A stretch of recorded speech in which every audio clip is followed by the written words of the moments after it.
الحمد لله نحمده ونستعينه ونستغفره ونعوذ بالله من شرور أنفسنا ومن سيئات أعمالنا من يهده الله فلا مضل له ومن يضلله فلا هادي له وأشهد أن لا إله إلا الله وحده لا شريك له وأشهد أن محمدا عبده ورسوله أما بعد فإن خير الحديث كتاب الله وخير الهدي هدي محمد صلى الله عليه وسلم وشر الأمور محدثاتها وكل محدثة بدعة وكل بدعة ضلالة وكل ضلالة في النار فأعوذ بالله السميع العليم من الشيطان الرجيم بسم الله الرحمن الرحيم قاف والقرآن المجيد بل عجبوا أن جاءهم منذر منهم فقال الكافرون هذا شيء عجيب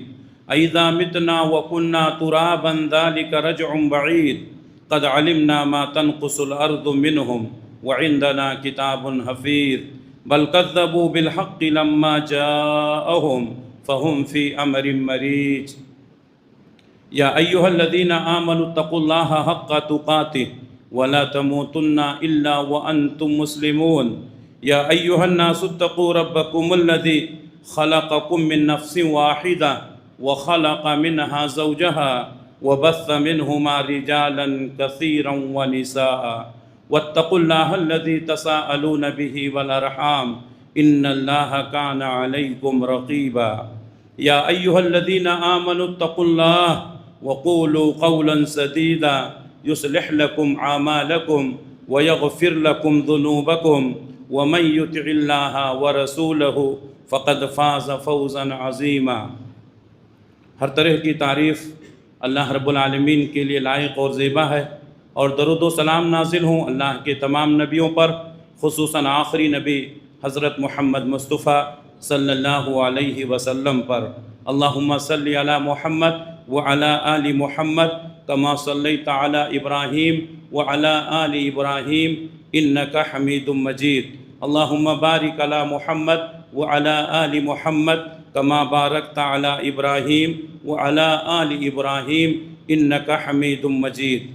محترم حاضرین، اللہ تعالیٰ نے ہمیں بے شمار نعمتوں سے نوازا ہے، اور ان نعمتوں میں ایک عظیم نعمت ہے اولاد کی نعمت۔ اولاد اللہ تعالیٰ کی ایک عظیم نعمت ہے، یہ رحمت بھی ہے اور امانت بھی ہے۔ بہت سارے لوگ جو صاحب اولاد ہیں، اپنے اولاد کی صحیح تربیت نہ کرنے کی وجہ سے بعد میں ان کو بہت پچھتانا پڑتا ہے، اور بہت سارے لوگ ہیں جو اپنے اولاد کی صحیح تربیت کرتے ہیں، دنیا میں بھی ان کی اولاد ان کے لیے رحمت ہے، اور مرنے کے بعد بھی ان کے لیے ثواب جاریہ ہے۔ بہت سارے لوگ ایسے ہیں جنہوں نے شادی تو کی، نکاح تو کیا، لیکن ابھی تک وہ بے اولاد ہیں۔ ہم اللہ سے دعا کرتے ہیں کہ اللہ رب العالمین ان کو صاحب اولاد بنائے، اور جتنے لوگ بھی بے اولاد ہیں اللہ تعالیٰ سب کو صالح اور نیک اولاد عطا فرمائے۔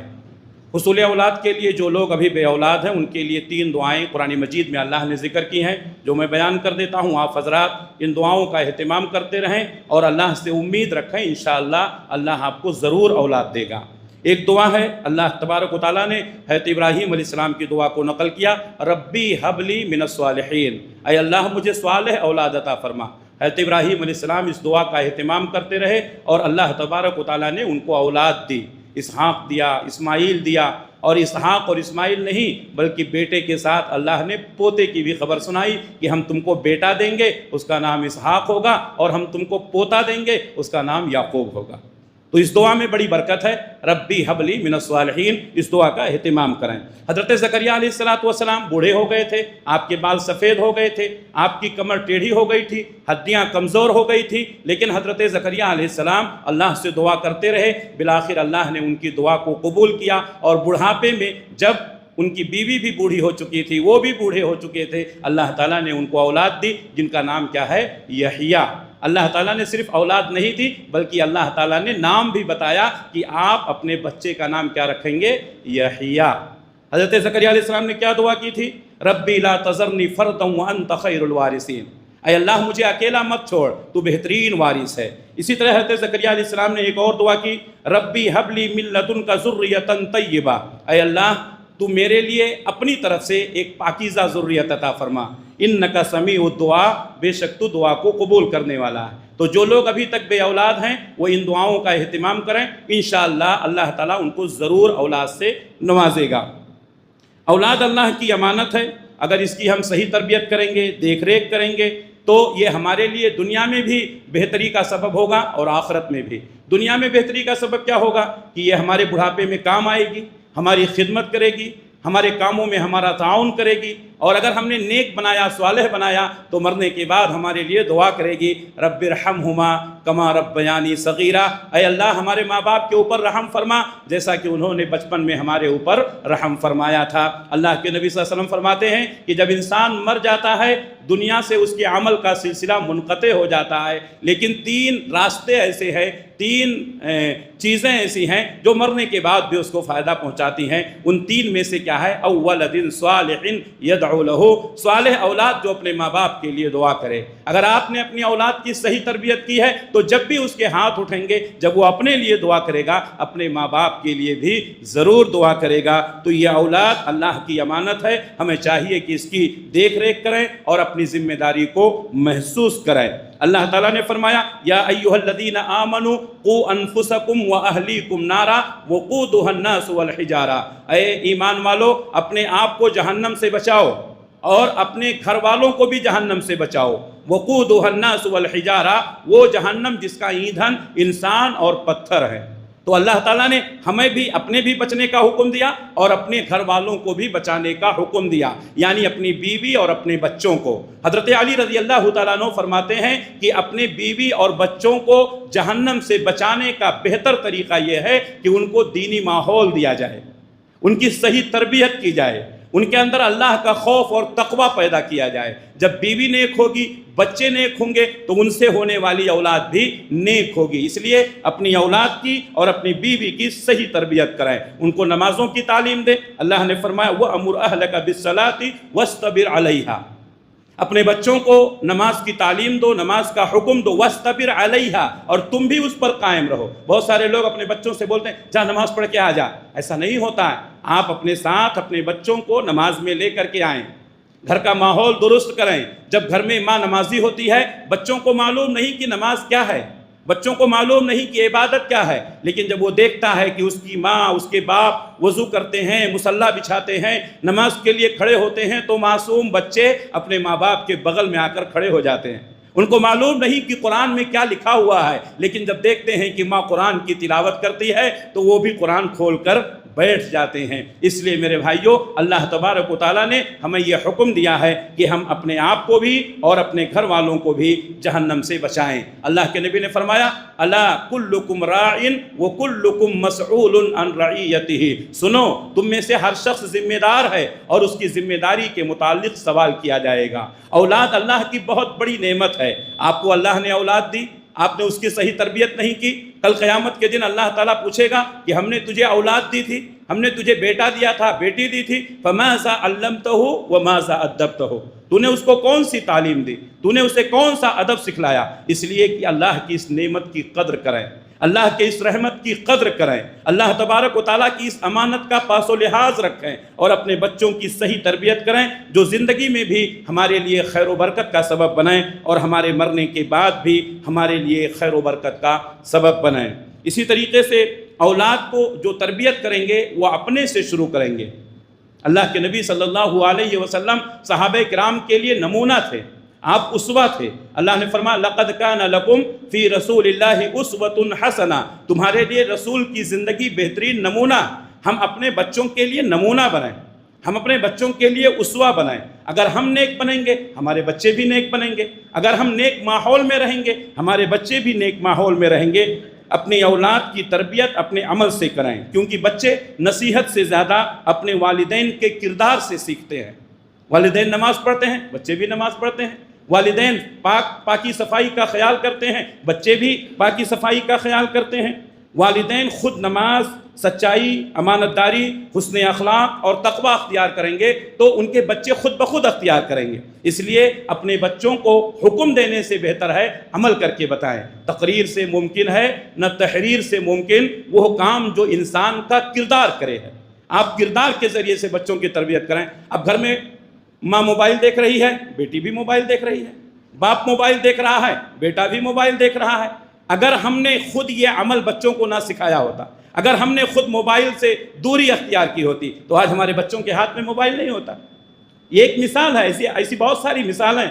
تو اس لیے اپنے بچوں کے لیے بہتر نمونہ بنائیں۔ بچے جو دیکھتے ہیں وہی کرتے ہیں۔ کہا جاتا ہے بچے نقلچی بندر ہوتے ہیں، جب کسی کو کچھ کرتے ہوئے دیکھتے ہیں تو وہ بھی کرتے ہیں۔ ان کے لیے تربیت کا بہتر طریقہ یہ ہے کہ آپ خود نیک بنیں، آپ اپنے عمل کے ذریعے سے اپنے بچوں کے لیے نمونہ بنائیں۔ نماز کی عادت ڈالیں۔ اللہ تبارک و تعالیٰ نے فرمایا وَأْمُرْ أَهْلَكَ بِالصَّلَاةِ وَاسْتَبِرْ عَلَيْهَا، آپ اپنے گھر والوں کو نماز کی تعلیم دیں اور آپ اس پر قائم رہیں۔ لَا نَسْأَلُكَ رِزْقًا، ہم تم سے رزق نہیں پوچھتے ہیں۔ نَحْنُ نَرْزُقُكَ، ہم تم کو روزی دیتے ہیں۔ تو اپنے بچوں کو بچپن سے یہ عادت ڈالیں، روزی کم رہے پرواہ نہیں، لیکن نماز کا اہتمام کرو، نماز نہیں چھوڑنا۔ کہیں بھی رہو، جہاں بھی رہو، نماز پڑھتے رہو۔ نماز کا وقت ہو جائے نماز پڑھو۔ نماز کا روزی کا بہت گہرا تعلق۔ بہت سارے لوگ سوچتے ہیں نماز پڑھیں گے، ہر نماز کے لیے 15 منٹ 20 منٹ آدھا گھنٹہ نکالیں گے تو ہم کام کب کریں گے، ہم دکان کب چلائیں گے، ہم کاروبار کب کریں گے۔ یہ ہماری غلط سوچ ہے، یہ نگیٹو سوچ ہے۔ نماز کا اور روزی کا بہت گہرا تعلق ہے۔ اللہ تعالیٰ نے فرمایا آپ خود نمازی بنیں، اپنے بچوں کو بھی نماز کی تعلیم دیں اور ان کو بتائیں کہ روزی کا سوال ہم تم سے نہیں کرتے ہیں بلکہ ہم خود تم کو روزی دیتے ہیں۔ اللہ نے فرمایا وَأْمُرْ أَهْلَكَ بِالصَّلَاةِ، اپنے گھر والوں کو نماز کی تعلیم دیں، وَاسْتَبِرْ عَلَيْهَا، اور آپ بھی اس پر قائم رہیں۔ لَا نَسْأَلُكَ رِزْقًا، ہم تم سے روزی نہیں مانگتے ہیں، اللہ ہم سے روزی نہیں مانگتا ہے۔ نَحْنُ نَرْزُقُكَ، ہم تم کو روزی دیتے ہیں۔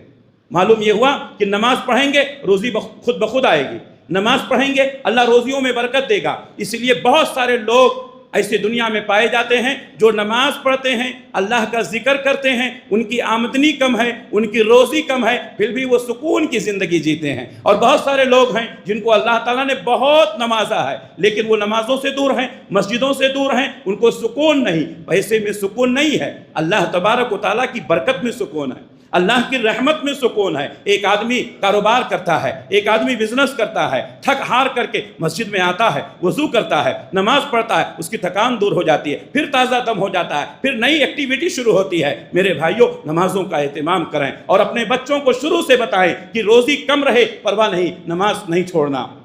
نماز پڑھو گے اللہ روزی دے گا۔ ہمارے اسلاف کیسا کرتے تھے؟ ہمارے اسلاف اپنے بچوں کو نماز کی تعلیم اور روزی کے تعلق سے کیا کرتے تھے؟ کہتے تھے جاؤ نماز پڑھو، اللہ کے سامنے سجدہ کرو، اللہ تبارک و تعالیٰ تمہیں دے گا۔ اسلاف میں بہت سارے لوگ ایسے ہیں جو اپنے بچوں کے جائے نماز کے نیچے ان کے کھلونے چھپا دیتے تھے، جو اپنے بچوں کے جائے نماز کے نیچے ان کی روٹیاں چھپا دیتے تھے، اور جب بچے نماز پڑھتے تھے اور پڑھنے کے بعد اٹھتے تھے تو کہتے تھے اپنا مصلی اٹھاؤ، مصلی اٹھاتے تھے تو کھلونا موجود ہے، کھانے پینے کی چیزیں موجود ہیں۔ ہمارے اسلاف نے اپنے بچوں کی ایسی تربیت کی ہے۔ آج ہمارا حال کیا ہے؟ بچہ نماز ہی پڑھے گا تو روزی کب کمائے گا؟ ہم خود چاہتے ہیں ہمارے بچے زیادہ سے زیادہ کاروبار میں لگے رہیں، ہم خود چاہتے ہیں ہمارے بچے مسجدوں سے دور رہیں اور زیادہ پیسہ کمائیں۔ میرے بھائیوں، یہ نگیٹو سوچ ہے، یہ غلط سوچ ہے۔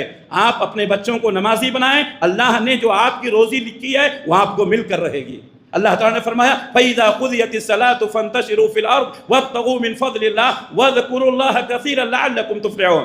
جب نماز سے فارغ ہو جاؤ تو مسجد سے باہر نکل جاؤ، اللہ کی دی ہوئی روزی کو تلاش کرو، اللہ کا ذکر کثرت سے کرو تاکہ تم کامیاب ہو جاؤ۔ معلوم یہ ہوا کہ نماز کے بعد روزی کے لیے نکلنا اور روزی کو نکلتے وقت اللہ کا ذکر کرنا، یہ روزی میں برکت کا سبب ہے۔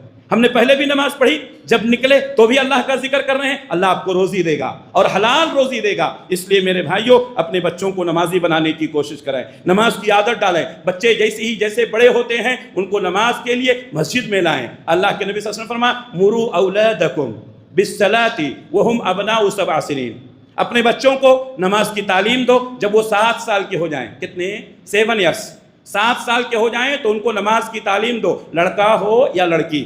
7 سال کی عمر میں اس کو نمازی بناؤ اور 10 سال تک وہ پکا نمازی ہو جائے۔ وَضْرِبُوهُمْ وَهُمْ أَبْنَاءُ 10 سنین، اگر وہ 10 سال کا ہو گیا، نماز نہیں پڑھتا ہے، لڑکا ہو تو باپ، لڑکی ہو تو ماں، اس کو مارے، اس کو ڈانٹے کہ نماز کیوں نہیں پڑھا؟ نماز پڑھنا ضروری ہے، وقت پر نماز پڑھو۔ تو 7 سال کی عمر میں یہ تربیت شروع ہوگی اور 10 سال کی عمر میں ہمارے بچے پکے نمازی ہو جانا چاہیے۔ ہم یہ بات انتہائی وثوق کے ساتھ کہہ سکتے ہیں کہ جو لوگ 7 سال کی عمر میں اپنے بچوں کو نماز کی تعلیم دیتے ہیں وہ ان کے بچے 10 سال میں پکے نمازی ہو جاتے ہیں، اور وہ کبھی نماز نہیں چھوڑتے ہیں، کہیں بھی رہیں نماز ضرور پڑھتے ہیں۔ کوئی ضروری نہیں ہے کہ یہیں آ کے پڑھائیں، جہاں بھی ہیں، جہاں بھی موقع ملا وہ نماز پڑھتے ہیں۔ لیکن جن لوگوں نے یہ 4 سال میں 7 سے لے کر کے 10 سال کی عمر میں بچوں کو نمازی نہیں بنایا، نماز کی تعلیم نہیں دی، ان کے بچے بعد میں نمازی نہیں بنتے ہیں۔ بڑے ہونے کے بعد نماز کا شوق نہیں رہتا ہے، بڑے ہونے کے بعد نماز پڑھنا ان کے لیے مشکل معلوم ہوتا ہے، اس لیے نمازی بنانے کا صحیح وقت 7 سال کی عمر ہے۔ لیکن ہماری بہت ساری خواتین، ہماری بہت سارے حضرات یہ کہتے ہیں ابھی بچہ چھوٹا ہے، ابھی بچہ چھوٹا ہے، اس کو کیا ضرورت ہے اتنا زیادہ؟ نہیں، اللہ کے نبی نے فرمایا 7 سال کی عمر میں یہ عمل شروع ہونا چاہیے اور 10 سال کی عمر میں پکا نمازی ہو جانا چاہیے۔ افسوس کے ساتھ کہنا پڑتا ہے جن کے بچے چھوٹے ہیں وہ اپنے بچوں کو اسکولوں میں، کانوینٹوں میں داخل کرتے ہیں، صبح 7 بجے ماں اپنے بچے کو جگاتی ہے، دودھ پیتے ہوئے بچے کو جگاتی ہے، نہیں جاگتا ہے تو اس کو مارتی ہے، چھینٹے مارتی ہے۔ صبح 7 بجے 7:30 بجے اسکول کے لیے، مدرسے کے لیے اپنے بچوں کو جگاتی ہے، اس کو تیار کرتی ہے، یونیفارم پہناتی ہے، ناشتہ کراتی ہے، لے جا کر کے خود جا کر کے مدرسے میں، اسکول میں چھوڑ کر آتی ہے۔ ایک 4 سال کا بچہ 7:30 بجے اٹھتا ہے، لیکن کتنے ایسے بچے ہیں، کتنے ایسے نوجوان ہیں 10 سال 20 سال 50 سال 40 سال کے لوگ 9 بجے تک 10 بجے تک سوئے رہتے ہیں، نہ نماز کی فکر ہے، نہ روزے کی فکر ہے، اور اس کے بعد شکوہ شکایت کرتے ہیں اللہ روزی نہیں دے رہا ہے، بڑی پریشانیاں ہیں۔ ہمارا عمل کیسا ہے، ہمارے کرتوت کیسے ہیں، ہماری حرکتیں کیسی ہیں، ہم نمازوں سے دور ہو گئے۔ بچپن میں ہمارے ماں باپ نے نہیں سکھایا، جس کا نتیجہ یہ ہے میرے بھائیوں، اگر ہم چاہتے ہیں کہ ہمارے بچے نیک بنائیں، ان کو 7 سال کی عمر سے تربیت شروع کر دیں۔ اسلام نے 7 سال کی عمر میں کہا، گورنمنٹ نے 3.5-4 سال میں اسکول میں ڈالنے کا حکم دیا۔ سوچیں، گورنمنٹ کی بات ہم مانتے ہیں، حکومت کی بات ہم مانتے ہیں، 3.5 سال کی 4 سال کی عمر میں بچے کو اسکول میں جمایا نہیں تو بعد میں بچے کا ایڈمیشن نہیں ہوگا، ہمیں اتنی فکر ہے۔ ہمارے نبی نے 7 سال کی عمر میں حکم دیا، ہم اس کو نہیں مانتے ہیں۔ یہ ہماری غلط سوچ ہے۔ میرے بھائیوں غور کرو، سنجیدگی کے ساتھ سوچو، ہم کہاں چلے گئے ہیں۔ میرے بھائیوں اپنے بچوں کو قرآن مجید سے محبت پیدا کرو، ان کو بتاؤ یہ دستور حیات ہے، اپنے بچوں کو بتاؤ یہ ہماری مذہبی کتاب ہے، اپنے بچوں کو بتاؤ کہ قرآن مجید کی تعلیمات کو سیکھنے کے لیے اپنا وقت نکالیں۔ دن میں آدھا گھنٹہ 15 منٹ اگر آپ خود قرآن پڑھنا جانتے ہیں اپنے بچوں کو پڑھائیں، اگر آپ نہیں پڑھنا چاہتے ہیں مسجد کے مکتب میں بھیجیں، مؤذن صاحب کے پاس بھیجیں، استاد کے پاس بھیجیں۔ اللہ کے نبی صلی اللہ علیہ وسلم فرما خیرکم من تعلم القرآن وعلمہ، تم میں سب سے بہتر انسان وہ ہے جو قرآن کو سیکھتا ہے اور قرآن کو سکھاتا ہے، یعنی قرآن پڑھنے والا، قرآن پڑھانے والے یہ دنیا کے سب سے بہترین لوگ ہیں۔ لیکن آج ہم اپنے بچوں کو اعلیٰ تعلیم دینے کے لیے بڑے فکر مند رہتے ہیں، 3.5 سال کے بچے کو گود میں اٹھا کر کے پیچھے بستہ لاد کر کے اسکولوں میں جاتے۔ میں یہ نہیں کہتا ہوں جائیں، ضروری ہے حالات کے ساتھ چلنا اور زمانے کی رفتار کے ساتھ اپنی رفتار کو بدلنا ضروری ہے، ورنہ ہمارے بچے پیچھے رہ جائیں گے۔ تو جس طریقے سے دنیاوی تعلیم میں ہم اپنے بچوں کو آگے بڑھانے کے لیے فکر مند ہوتے ہیں، دینی ماحول ہم ان کو کیوں نہیں فراہم کرتے ہیں؟ ان کو قرآن کی تعلیم دیں، ان کو دینی دروس میں بیٹھائیں، جو دروس ہوتے ہیں، جو مجلسیں ہوتی ہیں، جہاں پر جلسہ ہوتا ہے، جہاں پر اجتماع ہوتا ہے، جہاں پر قرآن کا درس ہوتا ہے، جہاں پر نبی صلی اللہ علیہ وسلم کی حدیثیں پڑھی جاتی ہیں، 5 منٹ 10 منٹ آدھا گھنٹہ اپنے بچوں کو وہاں لائیں، دینی ماحول پیدا کریں۔ صحابہ کرام نبی صلی اللہ علیہ وسلم کی مجلسوں میں جاتے تھے، اپنے بچوں کو اپنے ساتھ میں لے کر جاتے تھے۔ وہ مشہور حدیث بخاری کی آپ نے بارہا سنی، اللہ کے نبی صلی اللہ علیہ وسلم نے فرمایا بتاؤ وہ کون سا درخت ہے جس کی مثال مسلمانوں سے ملتی جلتی ہے؟ بڑے بڑے صحابہ کہتے ہیں کہ ہم جنگلات میں پہنچ گئے، تصورات میں سوچنے لگے، ہمیں کچھ سمجھ میں نہیں آ رہا تھا کہ کون سا درخت ہے۔ بالآخر مجلس برخاست ہوئی، حضرت عبداللہ ابن عمر رضی اللہ تعالیٰ عنہ جو ابھی نوعمر ہیں، ابھی بچے ہیں، نبی کی مجلسوں میں بیٹھنے والے، صحابہ کی مجلسوں میں بیٹھنے والے، کہتے ہیں اپنے والد سے، حضرت عمر بن خطاب سے، کہتے ہیں ابو جان مجھے معلوم تھا کہ میں بتا دوں کہ وہ کھجور کا درخت ہے، کہا بیٹا تم نے کیوں نہیں بتایا؟ اگر تم بتائے ہوتے تو مجھے بہت خوشی ہوتی۔ حضرت عبداللہ ابن عمر رضی اللہ تعالیٰ عنہ نے کہا جہاں بڑے بڑے صحابہ بیٹھے ہوں، ابو بکر، عمر، عثمان، علی رضی اللہ تعالیٰ عنہم بیٹھے ہوں، وہاں میں کیسے بولتا؟ میرے بھائیوں یہ ادب کس نے سکھایا؟ یہ نبی کی مجلس نے سکھایا۔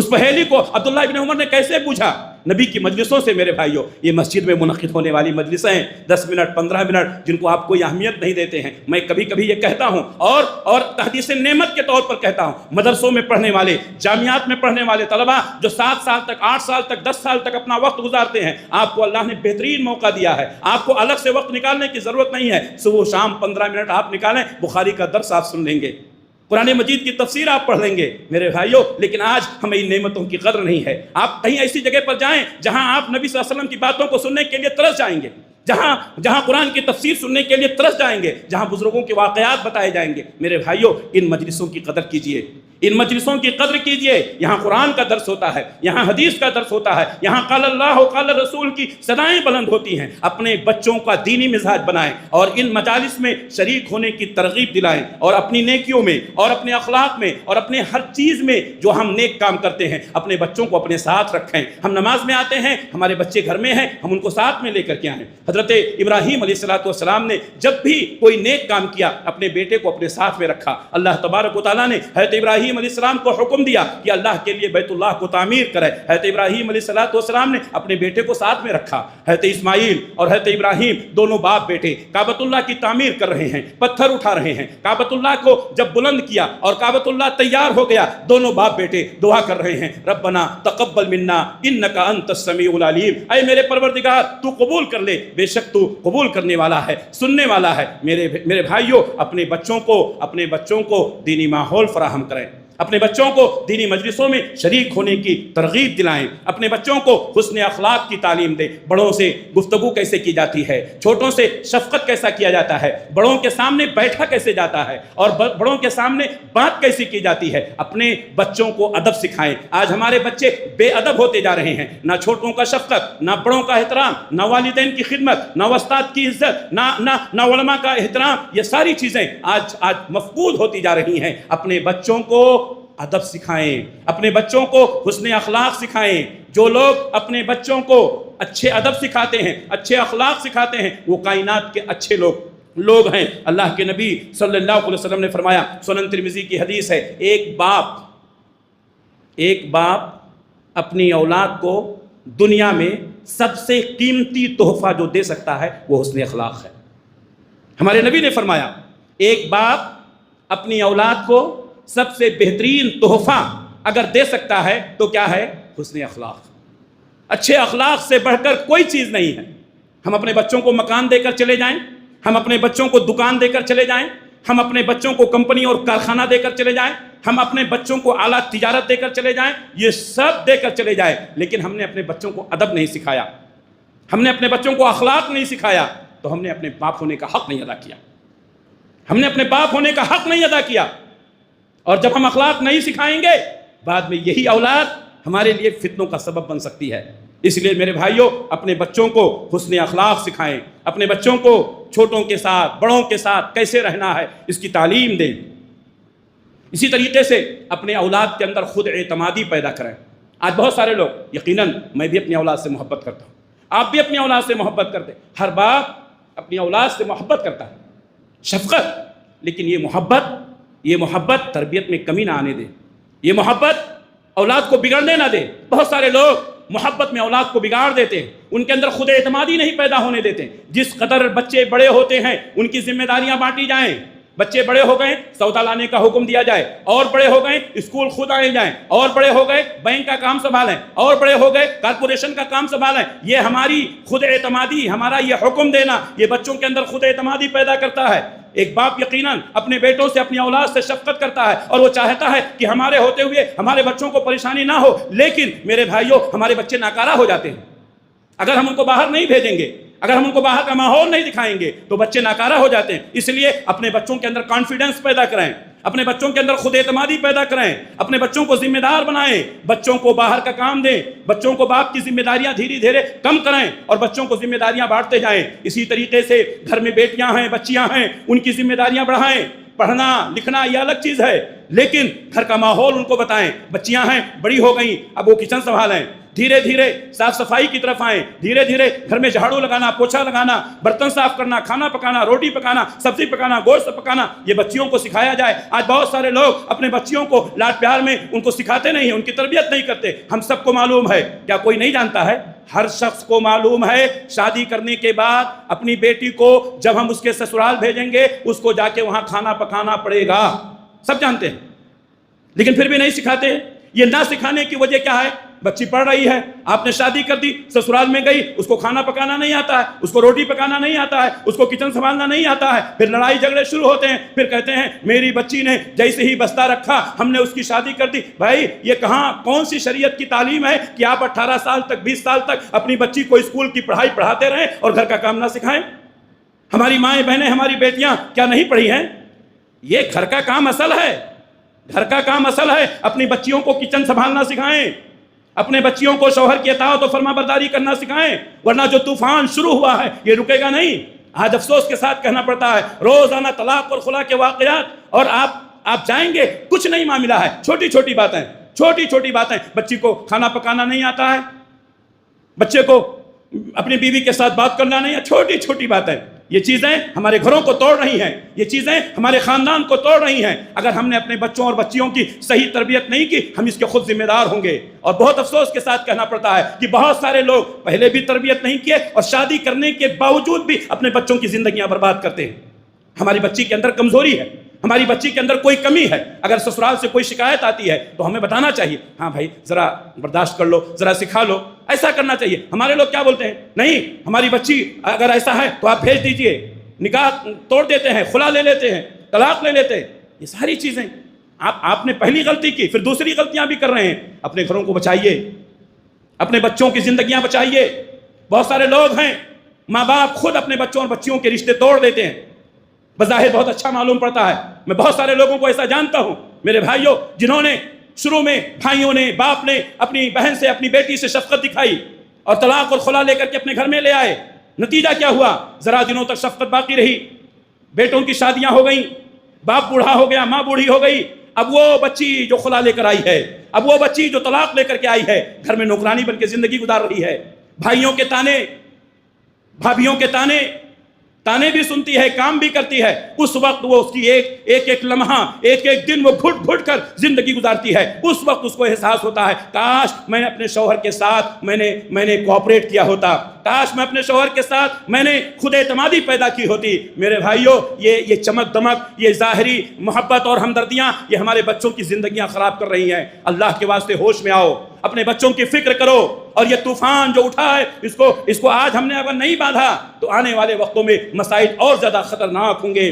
میرے بھائیوں اپنی اولاد کے اندر خود اعتمادی پیدا کریں، ان کو حلال روزی فراہم کریں، ان کو بتائیں کہ حلال کماؤ چاہے 1 روپیہ ہی کیوں نہ ہو، حرام کے قریب مت جاؤ، اس لیے کہ اگر حرام کماؤ گے، حرام کھاؤ گے تمہاری عبادت قبول نہیں ہوگی، حرام کھاؤ گے تمہاری روزی حرام رہے گی تو تمہاری عبادت قبول نہیں ہوگی، تم جنت میں نہیں جا سکتے ہو۔ پیارے نبی نے فرمایا ہے وہ جسم جس کی پرورش حرام کمائی سے ہو وہ جہنم کی زیادہ حقدار ہے۔ اپنے بچوں کو حلال اور حرام کی تمیز سکھائیں، ان کو بتائیں کہ حلال اور حرام کی تمیز پیدا کریں۔ زیادہ پیسہ ملنے لگا، حرام کام کر لیے، نہیں ہمیں کم چاہیے لیکن حلال روزی چاہیے۔ یہ اپنے بچوں کو تعلیم دیں، اپنے بچوں کے ساتھ محبت اور شفقت کا معاملہ کریں۔ آج بہت سارے لوگ اپنے بچوں کو اس قدر اپنے بچوں کے اوپر رعب جماتے ہیں، بچوں کے اندر ایسا اعتماد ہو، ایسی شفقت ہو کہ اگر بچے کو کوئی خوشی ہو، ہمارے بچے اسکولوں میں پڑھنے والے، کام کرنے والے، اگر بچے کے اندر کوئی خوشی ہو تو بچے کے اندر یہ جذبہ ہونا چاہیے کہ ہماری اس خوشی کا سب سے پہلے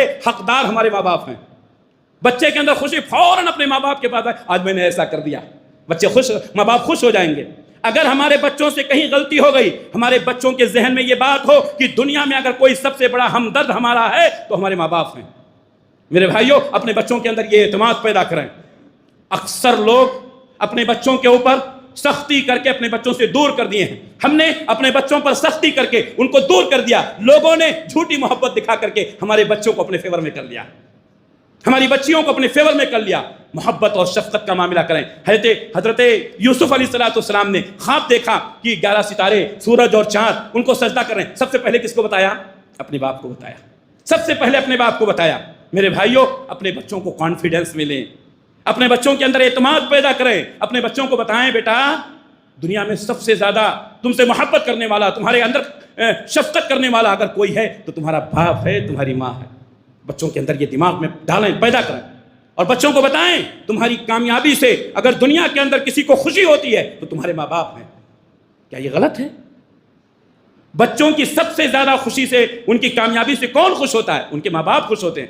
بچوں کے کوئی تکلیف ہو تو سب سے زیادہ تکلیف کس کو ہوتی ہے؟ ماں باپ کو ہوتی ہے۔ بچوں کو یہ احساس دلائیں، بچوں کے درمیان انصاف کریں۔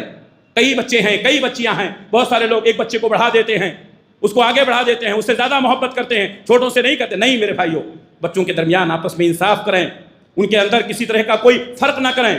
ہاں دلی محبت ہوتی ہے لیکن اس کا اظہار تنہائی میں کریں۔ یقیناً اللہ کے نبی صلی اللہ علیہ وسلم اپنی بیویوں کے ساتھ انصاف کرتے تھے اور کہتے تھے اے اللہ جو میرے اختیار میں ہے وہ میں کر رہا ہوں، لیکن جو میرے اختیار میں نہیں ہے، دل کسی کی طرف مائل ہے، اے اللہ اس پر میرا اختیار نہیں ہے۔ آپ کسی بچے سے زیادہ محبت کرتے ہیں اس کی کامیابی کی وجہ سے، اس کی دینداری کی وجہ سے، اس کے نماز کی، اس کی دینداری اور اس کی شفقت کی وجہ سے، کوئی فرق نہیں پڑتا ہے، لیکن اس کا اظہار دوسرے بچوں کے سامنے نہ کریں۔ جب دوسرے بچوں کے سامنے ایک بچے کو آپ پڑھائیں گے اور دوسروں کو کمتر دکھائیں گے، بچوں کے اندر بغاوت پیدا ہوگی، بچوں کے اندر ماں باپ سے نفرت پیدا ہوگی۔ یہ غلطیاں بہت سارے لوگ کرتے ہیں، اس کی اصلاح کریں۔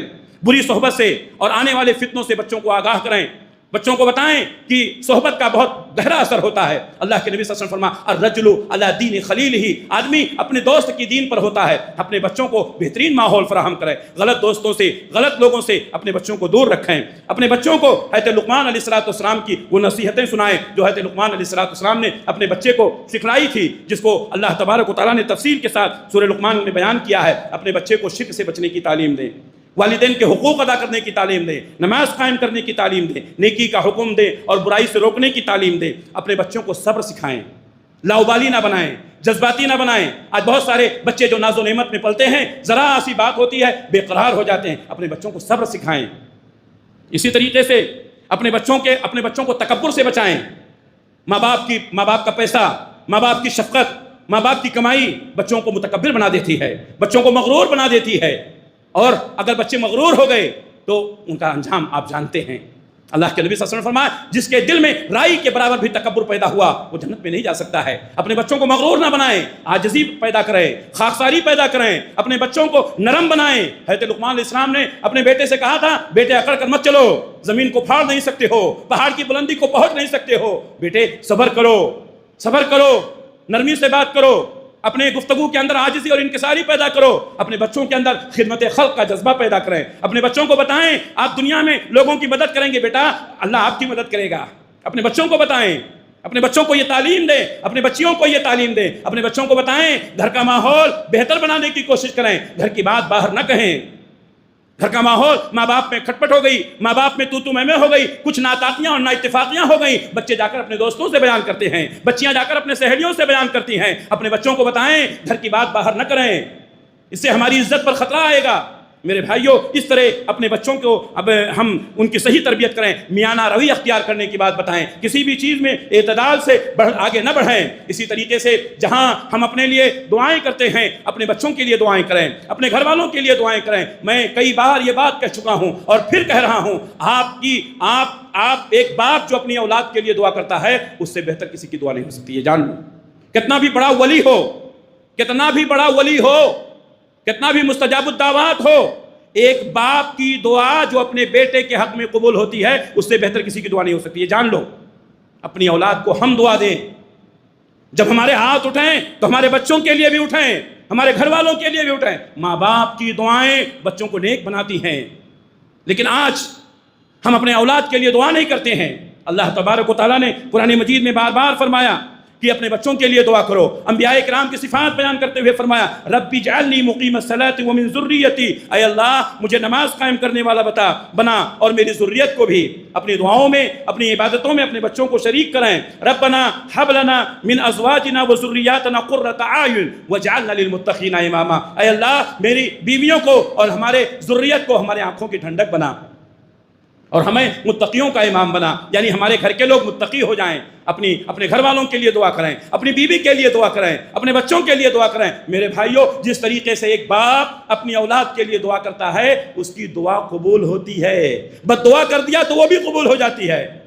ٹھیک اسی طریقے سے اولاد اپنی ماں باپ کے لیے دعا کرتا ہے، اللہ اس کی بھی دعا قبول کرتا ہے۔ معلوم یہ ہوا کہ دنیا میں باپ اور بیٹا دونوں سب سے بڑے مستجاب الدعوات ہیں۔ بیٹے کی دعا باپ کے حق میں اللہ رد نہیں کرتا ہے، باپ کی دعا بیٹے کی حق میں اللہ رد نہیں کرتا ہے۔ میرے بھائیوں، یہ چند اہم اور بنیادی باتیں تھیں جو میں نے آپ حضرات کے سامنے بیان کی ہیں۔ اللہ سے دعا ہے کہ اللہ تعالیٰ مجھے بھی اور آپ تمام حضرات کو بھی ایک باپ کا کردار ادا کرنے کی توفیق عطا فرمائے، اپنے بچوں کی صحیح تربیت کرنے کی اللہ ہم سب کو توفیق عطا فرمائے۔ اے اللہ، ہمارے اندر کوئی خامیاں، کوئی کمیاں اور کسی طرح کی کوئی کوتاہیاں رہ گئی ہوں تو اے اللہ ہمیں معاف فرما مولا۔ اے اللہ ہمارے بچوں کو نیک بنا دے، اے اللہ ہمارے بچوں کو صالح بنا مولا۔ اے اللہ ہمارے گھروں کو بہترین ماحول میں ڈھال دے مولا۔ اے اللہ ہماری دعاؤں کو قبول فرما لے مولا۔ اے اللہ ہمیں فتنوں سے حفاظت فرما مولا۔ اے اللہ ہماری والدین جو انتقال کر گئے ہیں، اے اللہ ان کو کروٹ کروٹ جنت نصیب فرما مولا۔ اے اللہ ہمارے بچوں کی، ہماری بیویوں کو ہماری آنکھوں کی ٹھنڈک بنا مولا۔ اے اللہ ہمارے گھروں میں برکتیں نازل فرما مولا، رحمتیں نازل فرما مولا۔ اے اللہ تکبر سے، بغاوت سے، غرور سے، سرکشی سے، بے حیائی سے، بے کسی سے ہماری حفاظت فرما مولا۔ اے اللہ ہم سب کو نیک بنا دے مولا۔ اقول قولی ھذا واستغفر اللہ لی ولکم ولسائر المؤمنین من کل ذنب فاستغفروہ انہ هو الغفور الرحیم۔